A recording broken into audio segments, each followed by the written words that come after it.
மத்தேயு 26 அதிகாரம் 13 இந்த சுவிசேஷம் உலகத்தில் எங்கெங்கே பிரசங்கிக்கப்படுமோ அங்கங்கே இவளை நினைப்பதற்காக இவள் செய்ததும் சொல்லப்படும் என்று மெய்யாகவே உங்களுக்கு சொல்லுகிறேன் என்றார். இவளை நினைப்பதற்காக இவள் செய்ததும் சொல்லப்படும். இந்த சுவிசேஷம் உலகத்தில் எங்கெங்கே பிரசங்கிக்கப்படுமோ அங்கங்கே இவள் செய்ததும் சொல்லப்படும். இவளை நினைப்பதற்காக. இயேசுவினுடைய தலையின் மீது லாசருவினுடைய சகோதரியாகிய மரியாள் விலை உயர்ந்த தைலத்தை கொண்டு வந்து ஊற்றினாள். அதை சிலர் விமர்சித்தார்கள். இயேசு அதற்கு சொன்ன பதில்தான் இது.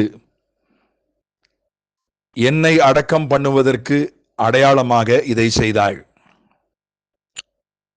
அவளுக்கு ஒரு வெளிப்பாடு இருந்தது. கிறிஸ்து சீக்கிரம் மரணத்தை ருசி பார்க்க போகிறார். 3 நாட்கள் தன்னை மரணத்தின் பிடியில் ஒப்படைக்கப் போகிறார். அதற்கு முன் அடையாளமாக அவருடைய உடலிலே, இறந்த பிறகு உடலிலே தைலம் பூசுவது கலாச்சாரம், சம்பிரதாயம். முதலிலேயே நாம் பூசிவிட வேண்டும் என்று அன்பின் மிகுதியாலே அதை செய்தாள். இது மேலோட்டமா பார்க்கிறதுக்கு ஏதோ ஒரு சடங்கு, ஒரு சம்பிரதாயம், ஒரு அன்பின் செயல் என்பதாக தோன்றுகிறது. ஆனா இயேசு சொன்னார், உலகத்துல எங்கெங்க சுவிசேஷம் பிரசங்கிக்கப்படுமோ அங்கங்க இவளை நினைப்பதற்காக, லாசருவினுடைய சகோதரி மரியாளை நினைப்பதற்காக அவள் செய்ததும் சொல்லப்படும் என்று சொன்னார். இவளை நினைப்பதற்காக இவள் செய்ததும் சொல்லப்படும். இன்று என்னுடைய தந்தை காலஞ்சென்ற விபி மாசிலாமணி அவர்களின் 101வது பிறந்த நாள். இந்த லாசருவனுடைய சகோதரி மரியாளை நினைவு கூறுவது போல என்னுடைய தகப்பனாரை நான் நினைவு கூறுகிறேன். என்னுடைய நினைவலைகளை உங்களோடு பகிர்ந்து கொள்கிறேன். மரியாள் ஒரு பெரிய அப்போஸ்தலன் அல்ல, பெரிய சுவிசேஷ ஊழியம் செய்யவில்லை.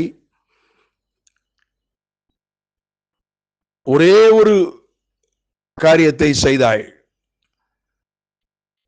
நினைவு கூறப்பட்டாள், நினைவு கூறப்படுகிறாள். என்னுடைய தகப்பனார் அவர்கள் எனக்கு பிறகுதான் ரட்சிக்கப்பட்டார்கள்.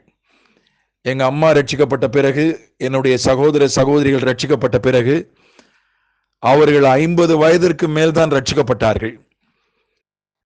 கிறிஸ்துவ குடும்பத்தில் பிறந்திருந்தாலும், வேதத்தை அறிந்திருந்தாலும், வியாபாரி என்பதனால் பைபிள் படி வாழ முடியாது என்று நினைத்து விக்கிரக ஆராதனை, ஜாதகம், மந்திரவாதம் என்று அவர்கள் தங்களுடைய நாட்களை கழித்தார்கள். அதெல்லாம் உதவாது என்று உணர்ந்து முடிவு செய்து 50 வயதிற்கு மேல அவர்கள் தன்னை ஆண்டவருக்கு ஒப்பு கொடுத்தார்கள். நான் தான் வீட்டுக்கு மூத்த மகன். அவர்கள் ஒரு மொத்த வியாபாரி. ஏராளமான நிலங்களை அவர்கள் வாங்கி போட்டிருந்தார்கள். கடைசி நாட்களிலே வியாபாரம் பாதிக்கப்பட்டதனால, வருமானம் தேய்ந்ததனால மிகவும் கஷ்டப்பட்டுதான் என்னை படிக்க வைத்தார்கள். வீட்டுக்கு மூத்த மகன் நான். 2 மூத்த சகோதரிகளை திருமணம் செய்து கொடுத்திருந்தார்கள். அது நிமித்தம் வந்த கடன்கள் இருந்தது. சொத்துக்கள் அடமானத்தில் இருந்தது. நான் பட்டப்படிப்பை முடித்த நிலையிலே நான் ஏதாகிலும் வேலை செய்தால் என் குடும்பத்துக்கு உதவியாக இருக்கும் என்கிற ஒரு சூழ்நிலை. எங்க அம்மா கூட அப்படிதான் உணர்ந்தாங்க. வேலை பார்த்துட்டே ஊழியம் செய்ப்பா, இப்போ குடும்பத்துக்கு தேவை இருக்கிறது என்று சொன்னார்கள். பின்னால் கர்த்தர் அவர்களோடு பேசி அவர்கள் என்னை அன்போடு முழு மனதோடு ஒப்பு கொடுத்தார்கள். எங்க அப்பா நான் கல்லூரி படிச்ச முடிஞ்ச உடனே ஊழியத்துக்கு போவதற்கு முழு ஆதரவு கொடுத்தார்கள். அவங்க சொன்னாங்க, நம்ம குடும்பத்தில் எவ்வளவோ போராட்டங்கள் இருக்கு, நீ ஊழியத்துக்கு போன ஆசீர்வாதம் என்று சொன்னார்கள். அது மட்டுமல்ல, நான் ஒரு சபையிலே, தாம்பரத்திலே ஒரு சபையிலே உதவி போதகராக ஊழியத்திலே சேர்ந்தேன். ஒரு சிறிய சம்பளம் எனக்கு கொடுக்கப்பட்டு வந்தது. முதல் மாத சம்பளத்தை வாங்கி கொண்டு வந்து எங்க அப்பாவிடத்துல கொடுத்தேன். அப்பா சொன்னாங்க, அம்மாட்ட கொண்டு கொடு,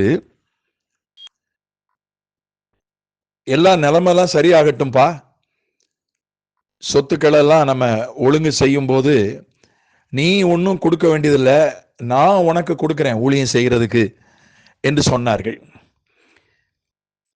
இது நடந்து ஒரு வருஷத்துல அவர்கள் கர்த்தருக்குள்ளாக நித்திரை அடைந்தார்கள். அதுக்கப்புறம் அவர்கள் விட்டு சென்ற சொத்துக்களை எல்லாம் நாங்கள் ஒழுங்கு செய்த போது அதனுடைய தசம பாகத்தில் இருந்துதான் என்னுடைய ஆரம்ப கால ஊழியம் ஆனது.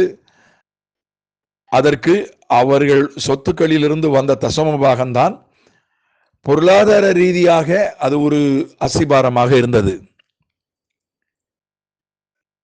ஆகையினால தன்னுடைய மூத்த மகனையே நெருக்கத்தின் நடுவிலும் ஊழியத்துக்கு கொடுத்தவர்கள், தன்னுடைய உடைமைகளை ஊழியத்திற்கு கொடுக்க வேண்டும் என்று வாஞ்சித்தவர்கள். அப்படிப்பட்ட ஒரு தகப்பனாரை இந்த நாளிலே நினைவு கூறுவதிலே நான் சந்தோஷப்படுகிறேன். அவர்களுடைய கடின உழைப்பு, அவர்களுடைய சிக்கனம், அவர்களுடைய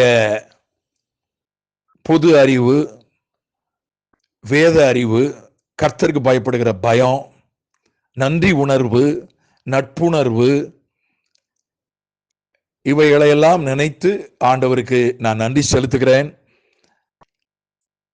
என்னுடைய சந்ததியும் என்னுடைய ஆவிக்குரிய பிள்ளைகளும் இந்த தன்மைகளை பின்பற்ற வேண்டும், பின்பற்றுவதிலே ஒரு தூண்டுதலை பெற வேண்டும் என்று நான் ஜெபிக்கிறேன். ஆமென்.